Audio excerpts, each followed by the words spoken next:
హన్మకొండ జిల్లా షాయంపేట మండలం కొప్పుల గ్రామంలో శ్రీ శ్రీనివాస యూత్ అసోసియేషన్ నుండి గణపతి నవరాత్రుల ఉత్సవం భాగంగా స్వామివారిని దర్శించుకున్నారు భక్తులు. కోరిన కోరికలు కొంగు బంగారం అవుతుందని భక్తుల నమ్మకంతో అక్కలు, చెల్లెళ్ళు, అన్నలు, తమ్ముళ్ళు అందరూ కలిసి గణనాథుని దర్శించుకున్నారు. అనంతరం స్వామివారి ముందు కోలాటాలు, భజనలు, సంకీర్తనలు సమర్పించారు.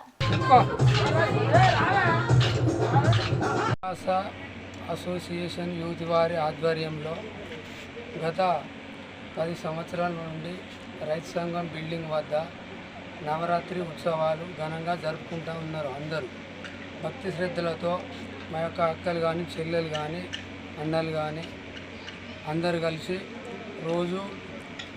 రోజులో భాగంగా 9 రాత్రులు వారి వారి ఆధ్వర్యంలో అందరు కలిసి ఒక ఉత్సవ కమిటీ లెక్క మంచి భక్తి శ్రద్ధలతో ఉత్సవాలు జరుపుకుంటూ కోలాటాలతో గణేష్ నిమజ్జనానికి పూర్తి సహకారంగా తమ వంతు ఒక అక్క చెల్లెల లెక్క అందరూ కూడా కలిసి మంచి భక్తి శ్రద్ధలతో వారు రోజు పూజించుకుంటూ కోలాటాలు కూడా రోజు వేసుకుంటూ ఊరు వాడ అందరూ చల్లగా ఉండాలని భక్తి శ్రద్ధలతో ముగింపు చేసుకోవడానికి రోజు